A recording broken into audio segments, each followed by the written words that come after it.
கருவாடுனாலே எங்க பாட்டி செய்யற கருவாடுனா எனக்கு ரொம்ப பிடிக்கும். கமகமன்னு வாசம் வீசுற கருவாட்டுக்கு அம்மியில மசாலா அரைச்சு பதமா எங்க பாட்டி கருவாடை வறுத்து கொடுத்தா அந்த கருவாடை பார்க்கும் போதே வாயில எச்ச ஊறும். அதுலயும் களியோட சேர்த்து சாப்பிட்டா எவ்வளவு வேணாலும் சாப்பிட்டுக்கிட்டே இருக்கலாம்.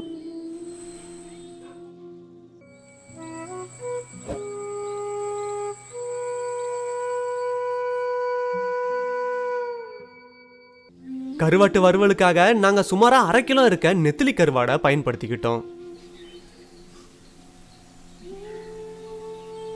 கருவாட்டு வறுவலுக்கு நம்ம கைகளால தான் மசாலா அரைக்க போறோம். அதுக்கு தேவையான பொருட்களை இப்ப பாத்திரலாம். 2 வெள்ளைப்பூண்டு, 1 ஸ்பூன் பெருசீரகம், 50 கிராம் வரக்கொத்தமல்லி, 20 வரமிளகாய், 3 பட்டை, 3 ஏலக்காய், 6 கிராம்பு, 1 ஸ்பூன் கசகசா, 1 ஸ்பூன் மிளகு சீரகம், 6 பச்சை மிளகாய், 1/4 கிலோ சின்ன வெங்காயம், 5 தக்காளி, கறிவேப்பிலை, கொத்தமல்லி.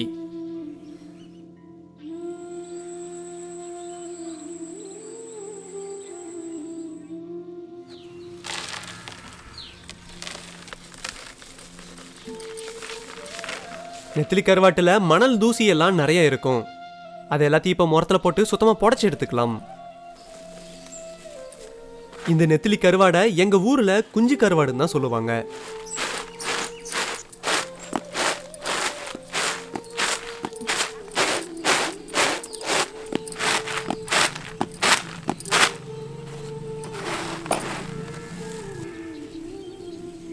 கருவாட்டை இப்ப சுத்தமா புடைச்சு எடுத்துக்கிட்டாச்சு. இப்ப கருவாட்டை வறுக்க தேவையான மசாலாக்கள் எல்லாத்தையும் அரைக்க ஆரம்பிச்சிடலாம். இப்ப நம்ம எடுத்துக்கிட்ட வரமிளகாய அம்மியில வச்சு அரைக்க ஆரம்பிச்சிடலாம்.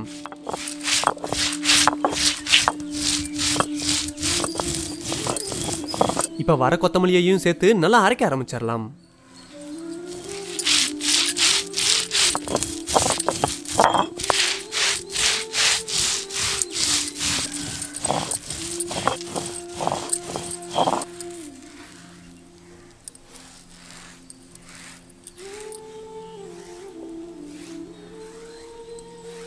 வரமிளகாய் கொத்தமல்லியை நல்லா அரைச்சிக்கிட்டாச்சு.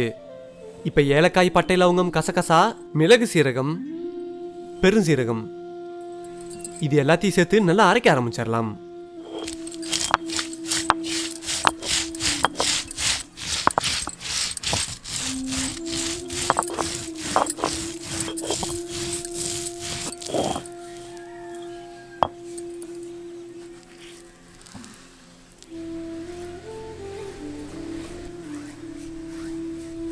பட்டையில உங்க மசாலாவை இப்ப நல்லா அரைச்சுக்கிட்டாச்சு.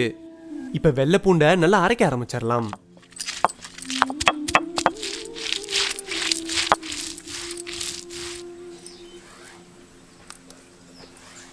வெள்ளை பூண்டையும் இப்ப நல்லா அரைச்சுக்கிட்டாச்சு.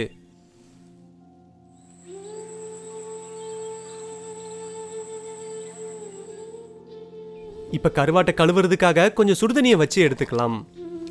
இப்ப அந்த சுடுதண்ணில கருவாட்டை போட்டு நல்லா அலசி எடுத்துக்கலாம்.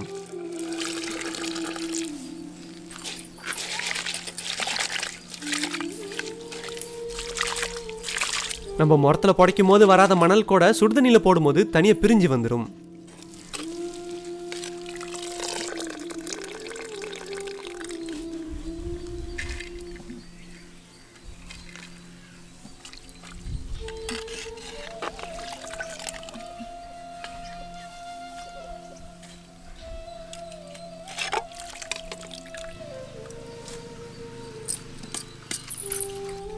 எல்லா கருவாட்டையும் இப்ப சுடுதண்ணில போட்டு எடுத்துக்கிட்டாச்சு. இப்ப கருவாட்டை வறுக்க ஆரம்பிச்சிடலாம். சட்டி சூடானதும் இப்ப கொஞ்சம் எண்ணெயை ஊத்திக்கலாம்.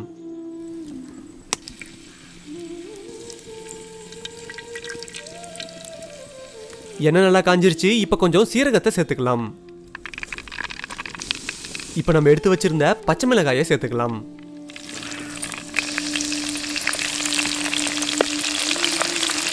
இப்ப கொஞ்சம் கறிவேப்பிலையை சேர்த்துக்கலாம். அடுத்து நம்ம அரைச்சு வச்சிருந்த வெள்ளை பூண்டையும் போட்டுக்கலாம்.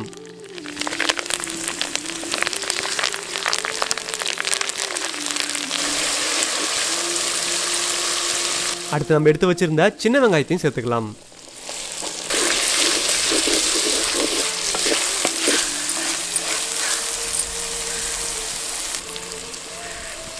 வெங்காயம் வணங்கும் போதே உப்பு கொஞ்சம் தேவையான அளவு சேர்த்துடலாம்.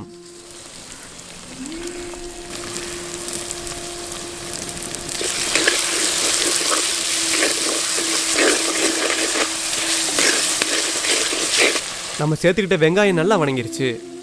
இப்போ தக்காளியை நல்லா பொடி பொடியாக நறுக்கி சேர்த்துக்கலாம்.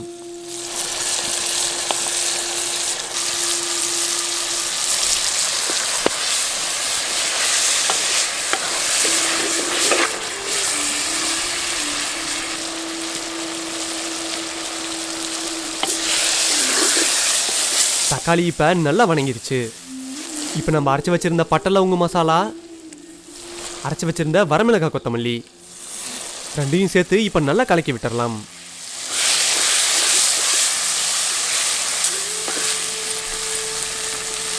இப்போ கொஞ்சம் தண்ணி ஊற்றி மசாலாவை நல்லா கொதிக்க வச்சிடலாம்.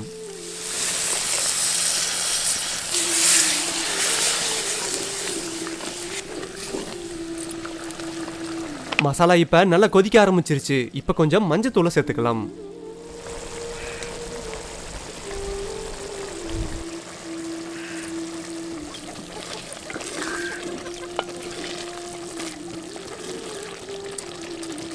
இப்போ நம்ம சுடுதண்ணியில் போட்டு வச்சிருந்த கருவாடை சேர்த்துக்கலாம்.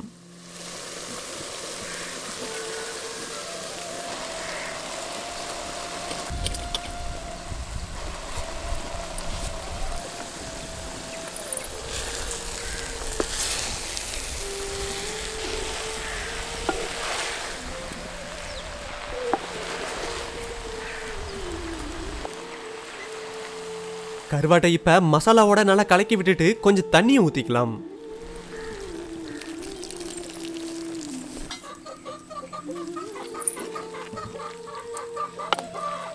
இப்போ கருவாடை மசாலாவோட 1/4 மணி நேரம் நல்லா வேக வச்சிடலாம். உப்பு கொஞ்சம் தேவையான அளவு சேர்த்துடலாம்.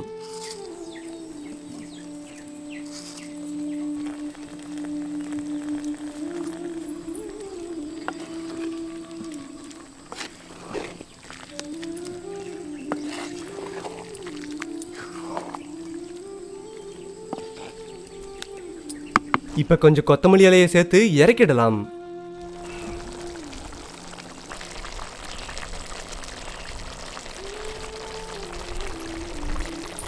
நெத்திலி கருவாடு வறுவல் இப்போ தயாராகிடுச்சு.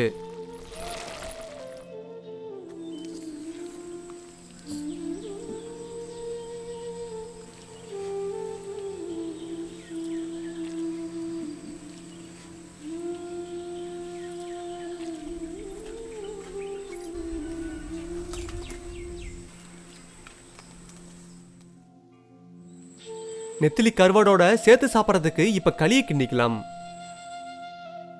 களிக்காக இப்போ கொஞ்சம் பானையில் தண்ணி காய வச்சிடலாம். தண்ணி நல்லா கொதிச்சிருச்சு. இப்போ ஆரிய மாவை சேர்த்துக்கலாம். நம்ம சேர்த்துக்கிட்ட ஆரிய மாவை இப்போ களியை கிண்ட ஆரம்பிச்சிடலாம்.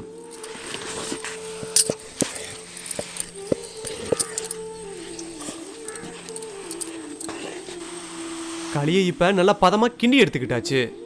இப்போ நம்ம கிண்டி எடுத்த இந்த களியோட கருவாடை சேர்த்து சாப்பிட வேண்டியதுதான்.